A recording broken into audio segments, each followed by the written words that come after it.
नमस्कार, आप देख रहे हैं राजधर्म। मैं हूं आपके साथ प्रिया सिंह सोमवंशी। आज राजधर्म में बात एक ऐसी बर्बरता की जिससे पूरे हिंदुस्तान में गम है और गुस्सा भी है। साजिद अपने पड़ोसी के घर पैसे मांगने पहुंचा और उसने मदद करने वाले के दो बेटों आहान और आयुष का गला क्यों रेत दिया।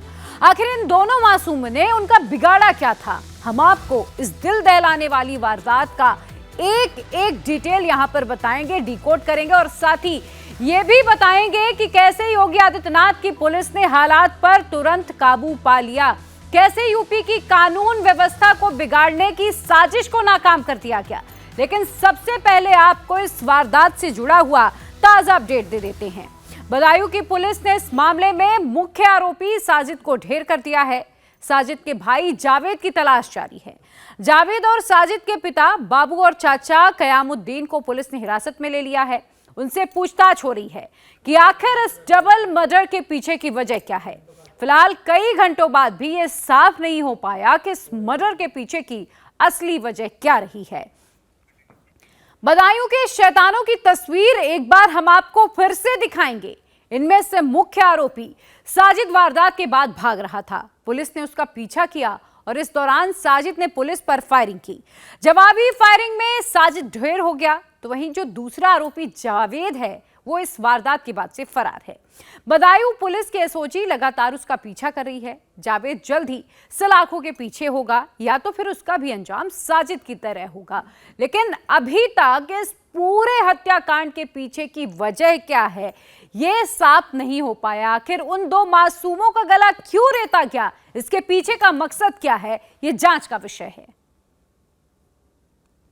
मासूम बच्चों की हत्या करने के बाद साजिद अपने साथी जावेद के साथ लगातार फरार होने की कोशिश कर रहा था और जैसे ही तकरीबन 8 बजे बदायूं में इस हत्याकांड को अंजाम दिया, दो मासूम बच्चों की हत्या की, उसके बाद साजिद जावेद की मोटरसाइकिल पर सवार होकर फरार हो गया। पुलिस की टीम लगातार उसे ट्रैक करने की कोशिश कर रही थी लेकिन वो अपनी लोकेशन बदल रहा था। इसके बाद पुलिस को कुछ गांव के लोकल लोगों ने जानकारी दी कि यहां पर पास में शेखपुर चौकी पड़ती है और शेखपुर चौकी जो है स्पॉट से तकरीबन 3 से 4 किलोमीटर दूर है। शेखपुर चौकी इलाके में 3 से 4 किलोमीटर ये घना खेतों और जंगल का इलाका है। इस इलाके के अंदर गांव के कुछ लोगों ने इस पूरे एरिया में जो साजिद है उसे देखा और ये पता लगा, ये बताया गया पुलिस को कॉल करके कि साजिद जो है वो खून से लथपथ, यानी कि खून से पूरी तरीके से जो कपड़े थे वो भीगे हुए थे और वो इन जंगलों के अंदर लगातार छिपने की कोशिश कर रहा है। जिसके बाद कई सारी पुलिस की टीम जो लगातार साजिद की तलाश कर रही थी वो इस पूरे एरिया में पहुंचती है। यहां पर ट्रैप लगाया जाता है, जगह जगह उसे ढूंढने की कोशिश की जाती है और जैसे ही साजिद की लोकेशन पुलिस को पता लगती है तो पुलिस उसे सरेंडर करने के लिए कहती है। लेकिन पुलिस सूत्रों के मुताबिक वो सरेंडर करने की बजाय पुलिस की टीम पर फायर करता है। उसके पास एक देसी तमंचा होता है और एक गोली जो पुलिस कांस्टेबल की टीम यहां पर साजिद को पकड़ने के लिए पहुंची हुई थी उसको पुलिस कांस्टेबल को एक गोली मारता है। पुलिस कांस्टेबल को एक बुलेट इंजरी होती है जिसके बाद जवाबी कार्रवाई में मुठभेड़ होती है और साजिद का एनकाउंटर होता है और साजिद की मौत हो जाती है। चलिए अब आपको बताते हैं कि बदायूं में आखिर हुआ क्या, जिस पर किसी के लिए यकीन कर पाना बेहद मुश्किल हो रहा है। साजिद और जावेद मदद मांगने के बहाने पड़ोस में रहने वाले घर पर पहुंचे। यहां पर 13 साल के आयुष और उसके 6 साल के छोटे भाई आहान की गला रेतकर हत्या कर दी गई, जबकि तीसरा भाई पीयूष हैवानों के हमले में बाल बाल बचा। अब यही पीयूष पूरे डबल मर्डर हत्याकांड का मुख्य गवाह भी बन गया है। हालांकि पीयूष की उम्र भी अभी बहुत ज्यादा नहीं है। अब इस पूरी वारदात को विस्तार से समझिए, आखिर हुआ क्या। पड़ोस में सैलून चलाने वाले साजिद और जावेद पड़ोस में रहने वाले विनोद के घर आए। दोनों के घर आसपास हैं। साजिद घर के अंदर आया जबकि जावेद बाहर बाइक पर बैठा हुआ इंतजार करता रहा। साजिद ने विनोद की पत्नी से 5,000 रुपए पहले मांगे थे। साजिद ने कहा कि उसके 5 बच्चों की मौत हो गई है और अब उसकी पत्नी डिलीवरी के लिए अस्पताल में है, उसे पैसों की सख्त जरूरत है। साजिद के असल मंसूबों से अनजान विनोद की पत्नी न केवल उसे पैसे देने के लिए तैयार हो गई, उसे चाय पिलाने की भी तैयारी करने लगी। और इसी बीच साजिद घबराहट के बहाने वो छत पर चला गया। इतनी ही देर में बाहर बाइक पर जो जावेद बैठा हुआ था पहले से ही, वो घर के भीतर आ गया। फिर दोनों भाइयों ने छत पर आहान और आयुष का गला रेत दिया, उन्हें गला रेत कर मार डाला। अभी तक ये साफ नहीं हो पाया है आखिर इस हत्याकांड के पीछे असली मंसूबा क्या था। हमारे साथ उन मासूम बच्चों की दादी मौजूद हैं जिनके सामने साजिद और जावेद बताया जा रहा है दोनों घर में आए और साजिद ने हत्याकांड को अंजाम दिया। हमारे साथ बच्चों की दादी जी मौजूद है। ये बताइए कितने बजे की ये वारदात है? घर में आकर साजिद ने क्या कहा आपको? वो कैसे ऊपर गया बच्चों के पास? ये कहा था मेरी बहू थी, उसे बोला कि मेरी वाइफ के मेडिकल में भर्ती है, अस्पताल में 5 बच्चे मेरे खत्म हो चुके। अब उन्होंने 2-3 घंटे का टाइम दिया है, मेरे पास पैसों की कमी है। तो मेरी बहू ने हमारे लड़के को फोन किया वहाँ कि ये पैसे मांग रहा है पैसे, तो उन्होंने कि दे दो, कल दे देगा। तो 5,000 रुपए उन्होंने दिए और बोले कि हमारा कुछ टाइम पास नहीं हो रहा है, 2 घंटे का टाइम है, मैं ऊपर चला जाऊं। तो जो पड़ोस की बात ही जानते ही थे तो नहीं चले जाओ। वो चाय बनाने लगी, चाय उसी को 5,000 रुपए भी दिए, चाय बनाने को लगी। ऊपर उसने कहा एक से मंगाई पुड़िया, एक से मंगाया पानी, बुला लिए तीनों बच्चा मेरे दोनों काट डाले। छोटे वाले की चोट लगी थी, वो भाग के आया। बहू मेरी गई तो उससे बोला बीच वाला कि मम्मी जाना नहीं, दादा का हाथ काट दिया है। अब वो ऐसे बुलाए उसको बहू को। अब मैं जब अंदर से निकली तो यहाँ पर खड़ा था, छुरी लिए इतनी बड़ी यहाँ पर। कम से कम एक बात तो साफ हो चुकी है कि जावेद और साजिद पूरे प्लानिंग के साथ विनोद के घर में आए थे। छत पर 2 सगे भाई आयुष और अहान का मर्डर कर दिया। इसके आगे हम आपको ये जानकारी दे दें कि आरोपियों ने तीसरे भाई पीयूष पर भी जानलेवा हमला किया था, लेकिन पीयूष ने सूझबूझ दिखाकर अपनी और अपने परिवार के बाकी लोगों की भी जान बचा ली। पीयूष ने जब छत पर अपने दोनों भाइयों को तड़पते हुए देखा तो उसने अपनी मां और दादी को आकर खबरदार कर दिया। दोनों को छत पर नहीं जाने के लिए कहकर कुंडी बंद कर दी और घर के बाहर भाग आए, जिसके चलते ही बाकी लोगों की जान बच पाई है। बेटा घर में जब आया था साजिद, क्या बोला था साजिद ने, क्या करा उसने? जब वो आया तो कहने लगा हमारी पत्नी एडमिट है हॉस्पिटल में, 11 बजे का टाइम दिया। फिर ऊपर मेरे दोनों भाई को ले गए और मेरे सबसे बड़े भाई से चाय मंगाई और छोटा भाई भी चला गया। फिर जब चाय आई तभी मेरे छोटे भाई को भेज दिया नीचे पानी लेने को, तभी मेरे बड़े वाले भाई पर हमला कर दिया, फिर छोटे वाले पर। जब मैं गया तभी उन्होंने मुझ पर भी हमला किया। मैंने उनका चाकू दूर धक्का देकर तभी मैं नीचे भाग आया। मैं मम्मी अम्मा को बाहर बुला लाया, तभी मैंने कुंडी लगा दी। बेटा आप बहुत स्ट्रांग हो और ज्यादा बात नहीं कर पा रहा है बच्चा जो है, और किस तरीके का उसने मंजर देखा है वो आप समझ सकते हैं। उनके पिता जो हैं वो इस वक्त अपने बेटे की बात सुन के उनकी रूह कांप रही है। अपने साथ चाकू लेकर आया था वो, और आपके भाई को कुछ बोला उसने, क्यों मार रहा है? क्योंकि आपने बहुत स्ट्रांग काम किया बेटा, आपने अपने आप को बचाया, अपने परिवार को बचाया। क्या बोल रहा था वो? वो बोल रहा था हमें 5,000 11,000 रुपए की जरूरत है। फिर पार्लर देखने के लिए ऊपर भाग चले गए जबरदस्ती। मेरी मम्मी मना करी तब भी जबरदस्ती ले गए उन दोनों को। तभी ऊपर चीखने की आवाज आई मेरे छोटे भाई की। जब मैं देखने गया मुझ पर भी हमला करा। तभी क्या था उसके बाद? कितना बड़ा चाकू था या क्या था? उस तरह था, क्या था? इतना बड़ा चाकू था, बहुत धार और ग्रे कलर का था। अच्छा, साजिद ही ऊपर था या उसका जावेद भी था वहां पर साथ में? दोनों घर के अंदर थे। और छत पर मेरे भाई और मेरा छोटा भाई था और कोई था ही नहीं। फिर मैं भी चला गया ऊपर, फिर मैं नीचे भाग आया था। आपने फिर नीचे आकर अपनी दादी को, अपनी मम्मा को क्या बताया? मैंने कहा मम्मी ऊपर मत जाना वरना वो चाकू मार देंगे भैया। तभी मैंने मम्मी अम्मा को बाहर लेकर आया और तभी सब लोगों को बुला लिया मैंने। और ऊपर मेरे भाई पड़े थे, तभी मैंने जो किवाड़ लगा दिया और दुकान का शटर बढ़ा दिया। तो आपने बच्चे को सुना, सोचिए कितना ज्यादा वो खौफनाक मंजर रहा होगा जब इस बच्चे ने अपने दोनों सगे भाइयों का मर्डर होते हुए अपनी आंखों से देखा। इस डबल मर्डर की खबर पूरे इलाके में आग की तरह फैल गई। लोगों का गुस्सा बढ़ता देख मामले में योगी सरकार की पुलिस ने भी तुरंत एक्शन ले लिया।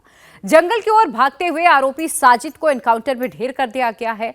जबकि दूसरे की तलाश में पुलिस लगातार दबिश दे रही है। कई टीमें बनाई गई हैं, जगह जगह पूछताछ की जा रही है। पुलिस चौकी से कुछ ही दूरी पर इस घटना में दोनों भाइयों की मौके पर ही मौत हो गई। चाकू से गला काटे जाने के बाद काफी खून बह गया, जिसके चलते दोनों मासूमों की जान चली गई। साजिद और जावेद ने हैवानियत की सारी हदें पार करते हुए इस वारदात को अंजाम दिया और अब खुद योगी आदित्यनाथ इस पूरे मामले की मॉनिटरिंग कर रहे हैं। उन्होंने सरकार आपको बता दें कि यह आदेश दिया है अधिकारियों को कि किसी भी हालत में आरोपियों को बख्शा नहीं जाएगा। दो बच्चों की गला रेत कर हत्या किए जाने की खबर पूरे इलाके में फैल गई। जो देखते ही देखते मौके पर लोगों की भीड़ जमा हो गई। नाराज लोगों ने हंगामा किया, आरोपियों के सैलून को आग के हवाले कर दिया, लेकिन पुलिस ने तुरंत एक्शन लेकर मामले को बेकाबू होने से बचा लिया। थोड़ी ही देर में यह भी खबर आई कि दोनों बच्चों के मर्डर का आरोपी साजिद पुलिस एनकाउंटर में मारा जा चुका है। पूरे इलाके में पुलिस और अर्धसैनिक बल तैनात कर दिए गए। पुलिस अभी तक ये नहीं पता लगा पाई कि आखिर मर्डर के पीछे का असली मोटिव क्या था, असली वजह क्या थी। यह भी जांच का विषय है। आरोपी जावेद को पकड़ने की कोशिश की जा रही है। जब वो पकड़ में आएगा तभी यह साफ हो पाएगा कि आखिर असली मोटिव क्या था। एक अपडेट मैं आपको बता दूं, मेरे साथ इस वक्त SP city AK Srivastava ji मौजूद हैं और ये वो एसपी हैं जो एनकाउंटर की टीम में शामिल थे, यानी कि जो एनकाउंटर किया गया साजिद का उसमें शामिल थे। सर, एनकाउंटर हुआ है साजिद का, सबसे पहले हम ये जानना चाहते हैं कि मोटिव क्या है, किस वजह से बच्चों को इतनी बेरहमी से मार दिया। देखिए, मोटिव अभी बहुत क्लियर नहीं हो पा रही है कि जैसा कि वादी जो हैं विनोद, वो बता रहे हैं कि कोई पुरानी रंजिश नहीं रही है। तो ये चीज़ें अब हम लोग इसकी तहकीकात में जाएंगे और इसकी तह में जाके प्रयास करेंगे कि क्या कारण रहा है, देखते हैं। अब कोई पुरानी रंजिश या सिर्फ 5,000 रुपये लेने के चलते, अगर उसे परिवार से 5,000 लेने हैं, बच्चे उसे भैया भैया बोलते थे, शुरुआती जांच में आपकी तफ्तीश कहां तक पहुंची है? कुछ तो मोटिव समझ आया होगा। देखिए, अभी कुछ भी क्लियर नहीं हो पाया है। अभी हमारा प्रयास है कि जो दूसरा आरोपी है उसको हम जल्दी गिरफ्तार करें। हमारी सारी टीमें और हम सभी उस पर लगे हुए हैं और हमारा प्रयास है कि उसको हम लोग यथासिद्ध गिरफ्तार कर लें। चलिए, अब आपको हम बताते हैं कि जिन हैवानों की हैवानियत से पूरा देश सन्न है वो दरिंदे हैं कौन। निर्मम हत्या के आरोपी साजिद और जावेद दोनों ही सगे भाई हैं। डबल मर्डर वाले घर के पड़ोस में ही बदायूं की ये दोनों कसाई सैलून की दुकान चलाया करते थे। साजिद और जावेद के पिता भी पेशे से नाई हैं। बच्चों के घर में दोनों भाइयों का पहले से आना जाना था, जान पहचान थी। परिवार से दोनों भाई अच्छी तरह से परिचित थे। बच्चे भी साजिद और जावेद के साथ घुले मिले थे। घर में इसी फ्रेंडली एंट्री का साजिद और जावेद ने फायदा उठा लिया और कत्ल की वारदात को अंजाम दे दिया। परिवार भी शायद यही सोच रहा था कि जान पहचान के लोग हैं और इसीलिए उन्हें किसी तरह का डर नहीं था, लेकिन शायद उन्होंने सपने में भी नहीं सोचा था कि उन्हीं के पड़ोसी एक दिन उनका परिवार खत्म करने में आमादा आएंगे। जब साजिद और जावेद ने डबल मर्डर की वारदात को अंजाम दिया, तब विनोद यानी कि बच्चों के पिता किसी काम से शहर के बाहर थे। इस बात की जानकारी दोनों आरोपियों को पहले से थी और इसीलिए उन्होंने दुकान अपनी जल्दी बंद कर दी। हत्या की बकायदा पूरी प्लानिंग की। जब दोनों वहशी दरिंदों ने वारदात को अंजाम दिया, उस समय घर में बच्चों की मां संगीता देवी, दादी मुन्नी देवी, पीयूष, आहान और आयुष यानी कि ये तीनों बच्चे अपने दादी और अपनी मां के साथ मौजूद थे। दोनों भाइयों ने मौके का फायदा उठाते हुए आयुष और आहान की निर्ममता से हत्या कर डाली। हालांकि ये गनीमत रही कि पीयूष अपनी सूझबूझ से इस हमले से बच निकला। पुलिस ने क्विक रिएक्शन दिखाते हुए बदायूं के एक कसाई को ढेर कर दिया है। वारदात के बाद पूरे इलाके में तनाव का माहौल है, लेकिन अब शांति बहाल हो गई है। पुलिस के आला अफसरों ने अपनी पूरी टीम के साथ इलाके में फ्लैग मार्च किया। वहीं दूसरे आरोपी की तलाश में जगह जगह छापेमारी हो रही है। पुलिस की टीम ने साजिद और जावेद के पिता बाबू को भी हिरासत में ले लिया है। आरोपियों के पिता के साथ ही उसके चाचा कयामुद्दीन हिरासत में लेकर जावेद के संबंध में उन दोनों से ही पूछताछ हो रही है। पुलिस को यह भी उम्मीद है कि वो जल्द ही जावेद तक भी पहुंच जाएंगे और फिर आगे की जो तहकीकात है वो होगी। देखिए, बदायूं में एक परिवार ने अपने 2 मासूम बच्चों को खो दिया है। इस परिवार के आंसू अभी तक सूखे नहीं हैं। इनके जख्मों पर मरहम लगाने के बजाय सियासी दल इस वारदात पर सियासी रोटियां सेकने में लग गए। समाजवादी पार्टी के मुखिया अखिलेश यादव ने दोनों ही बच्चों की मौत के बहाने यूपी सरकार पर अटैक किया। अखिलेश ने कहा कि एनकाउंटर से यूपी सरकार की नाकामी छिपाई नहीं जाएगी। वहीं शिवपाल यादव ने भी यूपी के लॉ एंड ऑर्डर को लेकर सवाल उठाए। शिवपाल ने कहा कि आरोपी के एनकाउंटर के बाद अब सच्चाई कैसे सामने आएगी। तो रामगोपाल यादव ने भी आरोप लगा दिया कि जब भी चुनाव आते हैं बीजेपी हिंसा का सहारा लेती है। भाइयों की तो जान चली गई ना, क्या उनके भाइयों की जान नहीं बचाई जा सकती थी अगर पुलिस पहले से काम करती तो? न केवल वो, बल्कि घटना से पहले आप याद कीजिए देवरिया वाली घटना। देवरिया की जब घटना हो गई, विपक्ष ने सवाल उठाया, परिवार के लोगों ने सवाल उठाया कि प्रशासन की नाकामी थी, तो बताओ 30 अधिकारियों को उन्हें सस्पेंड करना पड़ा था। 30 अधिकारी सस्पेंड हुए थे। ऐसी कई घटनाएं हैं जहां घटना होने के बाद सरकार ने कार्रवाई की, अधिकारियों को हटाना पड़ा। तो अपनी नाकामी को छिपा नहीं सकते इस तरीके से। ये इनकाउंटर से नाकामी नहीं छिपनी है।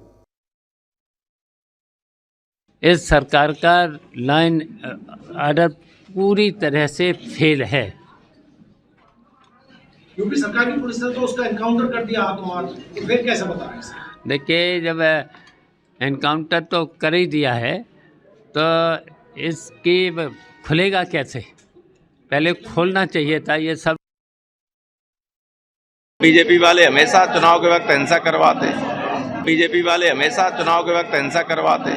बीजेपी वाले हमेशा चुनाव के वक्त हिंसा करवाते। समाजवादी पार्टी ने योगी सरकार पर अटैक किया तो केंद्रीय मंत्री गिरिराज सिंह ने सपा पर पलटवार किया है।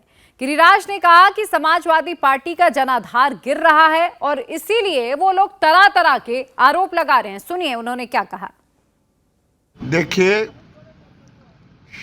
सपा को अपने घटते हुए गिरते हुए जनाधार को लेकर के ऐसी बातें कह रहे हैं। योगी जी हिंदू हो या मुसलमान, जिसने भी कानून को अपने हाथ में उत्तर प्रदेश में लेने की कोशिश की है उसको बख्शा नहीं गया है। इस साजिश ने भी कानून को अपने हाथ में लेकर के जिस ढंग से निर्मम हत्या उसने की थी उसकी, और पुलिस के ऊपर भी उसने अटैक किया, ऐसा कहा जा रहा है, जिसके कारण उसकी इनकाउंटर में मृत्यु हुई। बदायूं में आयुष आहान के मर्डर पर विश्व हिंदू परिषद का भी रिएक्शन सामने आया है। वीएचपी के प्रवक्ता विनोद बंसल ने सोशल मीडिया एक्स पर लिखा कि बदायूं में जिहादी साजिद और जावेद ने बच्चों की नृशंस हत्या की है। हिंदू समाज को सावधान रहने की जरूरत है। अगर समय से बच्चों की मां नहीं पहुंचती तो तीसरे बच्चे को भी जिहादी साजिद और जावेद मार डालते। तो अब इस पर रिएक्शंस आ रहे हैं। वहीं पुलिस बदायूं में दोनों छोटे बच्चों के मर्डर की मोटिव को तलाश रही है। इस घटना ने महाराष्ट्र के अमरावती में हुए उमेश कोले और राजस्थान के उदयपुर में हुए कन्हैया लाल की हत्या की याद ताजा करती है। उमेश कोले और कन्हैया लाल की भी इसी तरह से गला रेतकर हत्या की गई थी। कन्हैया लाल की दुकान में घुसकर गौस मोहम्मद और रियाज ने उनका गला रेत दिया था। इस वारदात का वीडियो सोशल मीडिया पर अपलोड किया गया था। 28 जून 2022 ये तारीख आपको याद ही होगी। इस वारदात के तुरंत बाद दोनों आरोपियों को पुलिस ने पकड़ लिया था और अब इंतजार है कि कानून उन्हें क्या इंसाफ दिलाता है। इसी तरह उमेश कोले का उस वक्त मर्डर किया गया था जब वो अमरावती में अपने दुकान से अपने घर की ओर वापस लौट रहे थे। पुलिस ने इस मामले में सभी 7 आरोपियों को गिरफ्तार किया। लोग धीरे धीरे इस वारदात को भूल रहे थे कि अब बदायूं में एक बार फिर से एक ऐसी ही वारदात सामने आ गई।